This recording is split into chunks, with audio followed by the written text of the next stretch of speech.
Praise be Jesus and Mary.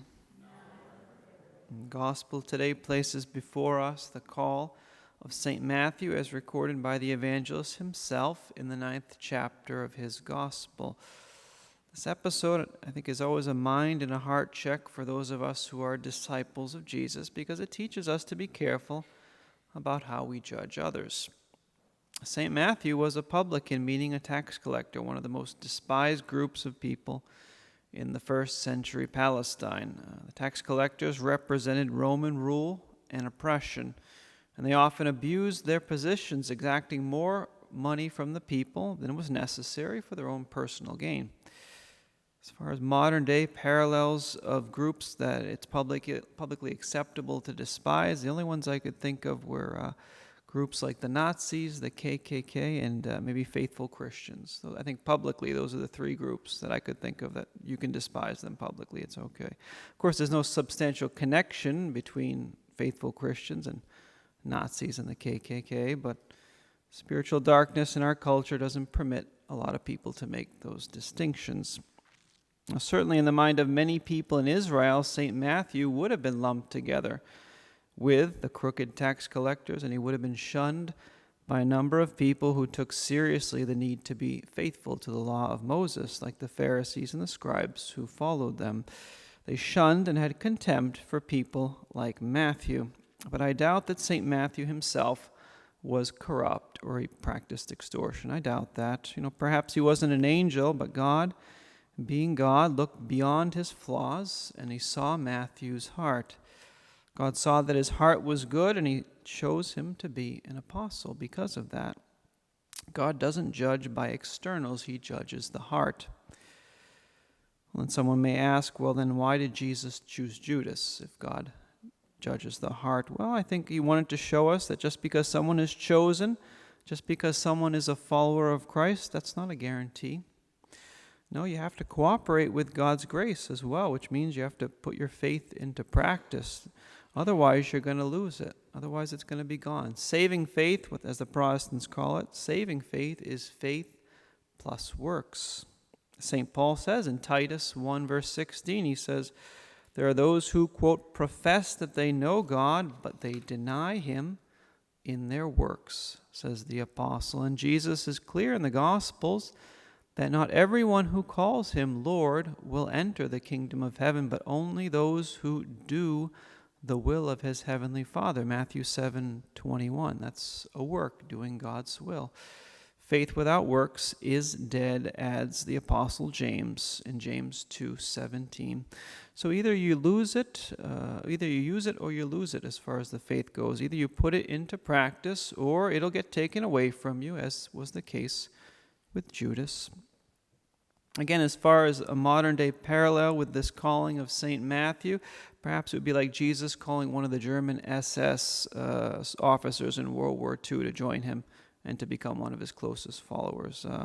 Everyone would have been absolutely scandalized because of that, because of all the evil of the Nazis and the SS did. But the prudent person, before passing judgment, would stop and reflect and would say, well, perhaps the Nazis and the SS were evil, but it doesn't necessarily mean that everyone who was a Nazi or everyone who was a member of the SS was evil. No, God judges the hearts. Perhaps that's what we're dealing with in an analogous way with St. Matthew. I suspect that he, again, was a good apple amidst a rotten bunch which Jesus nonetheless still loved and sought to convert. So Jesus calls Matthew. He says to him, follow me, and Matthew responds immediately and then holds a dinner and invites all of his friends. And he invites that rotten bunch, who are, of course, the tax collectors and sinners. Makes sense. Those are the only people who would be willing to be seen and be friends with another tax collector. And he invites Jesus and his disciples as well to the dinner. And the super religious members of the town see it, and instead of praising God for his mercy, instead of thanking God that he actually looks on people with kindness, they're indignant. They're completely scandalized. In their own self-righteousness, the Pharisees and those like them had stopped seeing sinners as human beings. They had stopped seeing them as people in need of mercy. In need of mercy from God, obviously, but also They too should have had mercy towards sinners, but they didn't. They also failed one of the basic tests of the spiritual life, which is the test of self-knowledge. Knowledge of their own sinfulness, knowledge of their own unworthiness before God, knowledge of the subtlety of spiritual pride, knowledge of the fact that God will inevitably treat them as they've treated others during their life, as Jesus says in the gospel in different places. Jesus tells them, go and learn what this means.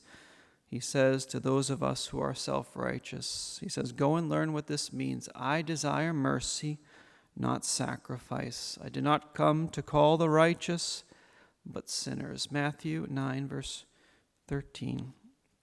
We need to learn to look on others with eyes of mercy because that's how God looks on you.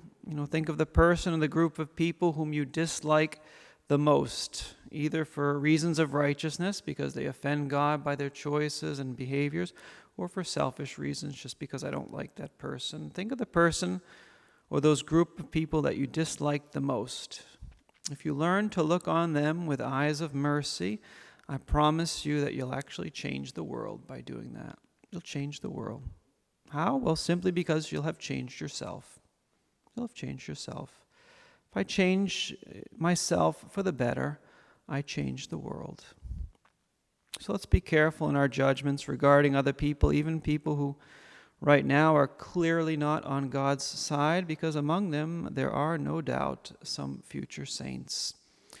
Today they're the enemies of the church, but tomorrow, after Our Lady has opened their hearts, they'll become fierce defenders of goodness and fierce defenders of the love of God. So perhaps all they need is for someone to look on them with God's eyes of mercy, as Jesus did when he called the tax collector Matthew.